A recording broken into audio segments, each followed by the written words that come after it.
మజాక నేను ఈ రోజు బయలుదేరకుండా చేనుకి వచ్చినాను. ఈ రోజు మా ఊరిగారి చేనులో కొలుపు పడింది. కొలుపు తీయడానికి ఈ రోజు కొలుపుకి ఒక కోడని దొరుకుతాను చూడండి. ఈ సాల్ ఎవరిది కొలుపు తీసినారు?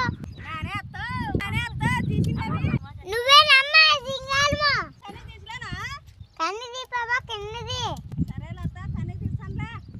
ఈ పిల్ల తినే గాని పని చేసేకి లేదు. తినే ముందు ఉంటది, పని చేసేకి చేత కాదు. పిల్ల అంటే పిల్ల కావాలా? కనిది పిల్ల కనిది ఏం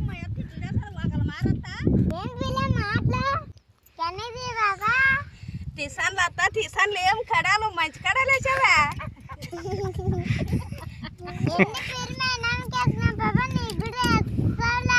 అత్త నాకు కూడా చెప్పి ఈ కడాలు శనాలు నాకు వేసుకోండి అత్త, నాకు చెప్పి శనాలు కడాలు. మా